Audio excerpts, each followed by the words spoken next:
कहानी की शुरुआत होती है भविष्य में, जहां इंसानों की जिंदगी पूरी तरह से मशीनों से चलती है। सभी लोग छोटे से छोटा काम करने के लिए भी टेक्नोलॉजी का सहारा लेते हैं। लेकिन फिर हम ग्रे नाम के एक आदमी को देखते हैं जो इस टेक्नोलॉजी की दुनिया से हटकर एक आम मैकेनिक का काम करता है। उसकी पत्नी आशा कोबाल्ट नाम की एक टेक कंपनी में काम करती थी। एक दिन गाड़ी को ठीक करने के बाद जब ग्रे उसकी डिलीवरी करने जा रहा था तो उसने आशा को भी अपने साथ चलने को कहा ताकि वापस आते समय वो आशा की गाड़ी में आ जाए। कुछ ही देर में वो दोनों समुद्र किनारे एक सुनसान जगह पर पहुंचे। थोड़ा अंदर जाने पर वो एक आलीशान घर तक आए जहाँ ग्रे का क्लाइंट एरोन रहता था। एरोन एक अरबपति टेक जीनियस था। उसे देखकर आशा को बहुत खुशी हुई क्योंकि वो एरोन के काम से काफी इम्प्रेस थी। इसके बाद एरोन ने उन्हें अपना नया आविष्कार दिखाया। ये सटिम नाम की एक माइक्रोचिप थी जिसकी मदद से वो कोई भी काम कर सकते थे। इस चिप के अंदर दुनिया बदलने की ताकत थी जिसे देखकर आशा बेहद खुश हुई, पर ग्रे का मानना था कि इसकी वजह से लोगों की नौकरियां खतरे में पड़ जाएंगी। बाद में जब वो घर लौट रहे थे तो ग्रे ने कहा कि ऐसे आविष्कार उसके जैसे लोगों का धंधा ठप करके रहेंगे। पर तभी ग्रे ने देखा कि उनकी गाड़ी तो कहीं और ही जा रही थी। ग्रे ने गाड़ी को मुड़ने की कमांड दी और खुद ब्रेक्स लगाने की कोशिश भी की, पर कोई फायदा नहीं हुआ। जल्द ही वो गुंडों के मोहल्ले में आ पहुंचे जहां उनकी गाड़ी की जोरदार टक्कर हो गई। अभी 4 आदमियों ने वहां आकर ग्रे और आशा को बाहर निकाला। उसी वक्त एक पुलिस ड्रोन पूरी घटना की रिकॉर्डिंग कर रहा था। वो गुंडे ग्रे और आशा को पीटने लगे तो ग्रे ने उन्हें पैसों का भी ऑफर दिया और तब फ्रिस्क नाम का एक गुंडा हंसने लगा। उसने आशा के पास जाकर उसके सीने में गोली मार दी। जब ग्रे ने उस पर हमला किया तो फ्रिस्क ने उसे भी गोली मार दी जिससे वो पूरी तरह पैरालाइज हो गया। इसके बाद गुंडे चले गए और ग्रे की आंखों के सामने आशा ने दम तोड़ दिया। इसके 3 महीने बाद हम देखते हैं कि ग्रे हॉस्पिटल में अभी पैरालाइज था। उसकी माँ उसे व्हीलचेयर में लेने आई और उसके घर पर उसकी मदद के लिए अलग अलग मशीन्स लगा दी गई। लेकिन आशा की मौत से ग्रे बहुत गहरे सदमे में था।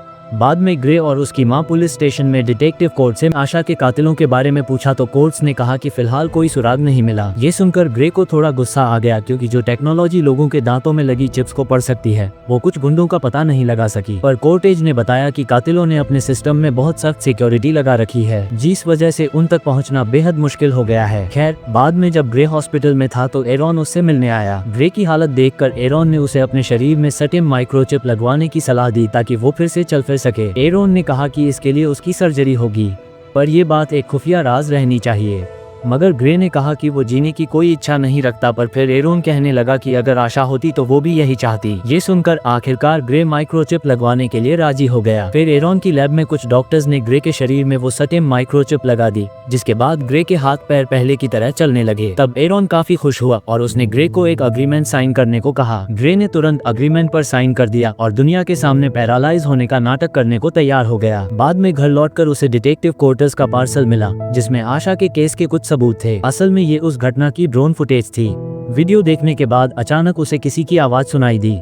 ये आवाज उसके अंदर लगी उस माइक्रोचिप की थी जिसे सुनकर ग्रे के होश उड़ गए। सटिम ने कहा कि उसे हैरान होने की जरूरत नहीं है क्योंकि सिर्फ वही उसकी आवाज सुन सकता है। इसके बाद सटिम ने फुटेज देखकर कहा कि उन गुंडों के पास बंदूकें नहीं थी बल्कि उनके टेक्नोलॉजी से बने हाथों से ही गोलियां निकल रही है। फिर सटिम को एक गुंडे के हाथ पर टैटू दिखा जो मिलिट्री बारकोड था। उसे स्कैन करके पता चला कि उस गुंडे का नाम सर्क था। अब ग्रे ने कोर्टिस को खबर देने की सोची पर सटिम ने उसे रोक कर कहा कि सिर्फ टैटू ठोस सबूत नहीं है। सटिम ने कहा कि ग्रे को खुद शक के पास जाकर सच का पता लगाना चाहिए। जल्द ही ग्रे उसके घर पहुंच गया और उसने शक के लैपटॉप की छानबीन की जिसमें ओल्ड बोन्स नाम की एक बार का जिक्र बार बार हो रहा था। इसके अलावा उसे पता चला कि सर्क ने अपने शरीर में कई खतरनाक चिप्स लगवाकर खुद को एक एआई कातिल बना लिया था। लेकिन तभी सर्क ने घर पहुंचते ही ग्रे पर हमला कर दिया। ग्रे ने पूछा कि उसने आशा को क्यों मारा, पर सर्क उसे बेरहमी से पीटता जा रहा था।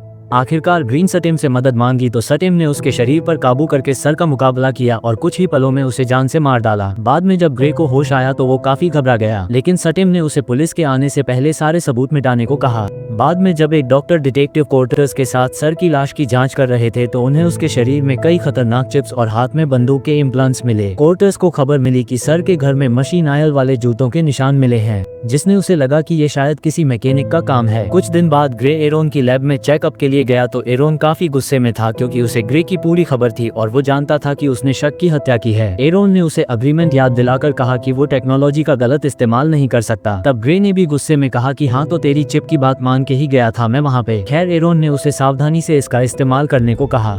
उधर कोर्टेज ने शक के घर के बाहर की फुटेज देखी तो उसे व्हीलचेयर में ग्रे दिखाई दिया। बाद में उसने ग्रे के घर जाकर उसे शक की मौत के बारे में बताया। कोर्ट ने उससे पूछा कि वो कत्ल के वक्त क्या कर रहा था तो ग्रे ने कहा कि वो अपनी तरफ से छानबीन कर रहा था, लेकिन खून में उसका कोई हाथ नहीं है क्योंकि उसका तो पूरा शरीर पैरालाइज्ड है। आखिरकार कोर्टिस उसका यकीन करके वापस लौट गई।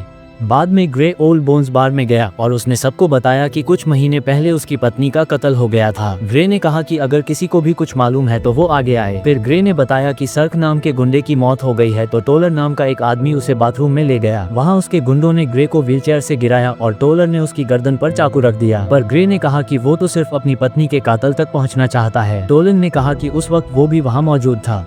ये सुनकर ग्रे ने अपने शरीर का कंट्रोल स्टाम्प को दे दिया और अचानक उसने सभी गुंडों की धुलाई शुरू कर दी। फिर वो टोलन को पकड़कर उसका चेहरा काटने लगा, लेकिन तभी टोलन ने खुलासा किया कि फिस्क नाम के एक आदमी ने उन्हें आशा को मारने के लिए पैसे दिए थे। तभी अचानक स्टाम्प ने ग्रे को बताया कि एरोन सटेम का सिस्टम बंद करने की कोशिश कर रहा है, जिससे ग्रे फिर से पैरालाइज हो जाएगा। फिर सटेम ग्रे को जेमी नाम के एक हैकर के पास ले गई। वहीं बार में फिस्क और उसके गुंडों ने देखा कि टोलन की मौत हो गई थी। विस्क ने टोलन की आंखें स्कैन करके हत्यारे का पता लगाया।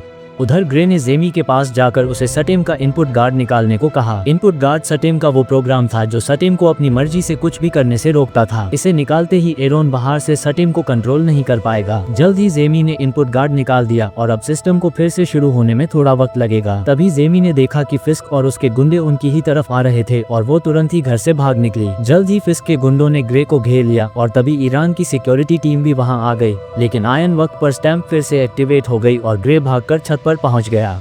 जल्द ही एक गुंडे ने उस पर हमला कर दिया तो ग्रे ने उसी के हाथ की बंदूक से उसे मार गिराया। इसके बाद वो खून से लथपथ अपने घर पहुंचा तो उसकी माँ उसे चलते हुए देखकर हैरान रह गई। आखिरकार उसने उन्हें सटेम की सच्चाई बताकर इस बात को राज रखने को कहा। जल्द ही डिटेक्टिव कोर्ट्स ने वहां आकर कहा कि उसे बार में ग्रे की व्हीलचेयर मिली जहां कई सारे लोगों की हत्या हुई है। तब ग्रे ने फिर से झूठी कहानी सुनाकर कहा कि वो किसी का पीछा करते हुए बार में गया था, पर वहाँ गुंडों ने उस पर हमला कर दिया, जिसके बाद वो एक टैक्सी से लिफ्ट लेकर घर तक पहुंचा। लेकिन कोर्ट को अब उस पर शक हो गया था, इसीलिए वो ग्रे के कोर्ट में माइक्रोफोन चिपकाकर वापस आ गई। बाद में ग्रे ने कहा कि वो और लोगों की जान नहीं लेना चाहता, लेकिन सटेम ने कहा कि उसे फिस्क को मारना ही होगा। ग्रे ने जब मना किया तो सटेम ने कहा कि अब उसे ग्रे के शरीर पर काबू करने के लिए उसकी इजाजत की जरूरत नहीं है। असल में इनपुट गार्ड निकालने की वजह से अब सटेम अपनी मर्जी से कुछ भी कर सकती थी। सटेम ने कहा कि अगर ग्रे ने फिस्क को नहीं मारा तो फिस्क उसे मार डालेगा। ये सुनने के बाद ग्रे फिस्क को मारने के लिए निकल पड़ा। इधर उसकी बातें सुनकर कॉटेज भी उसके पीछे निकल पड़ी।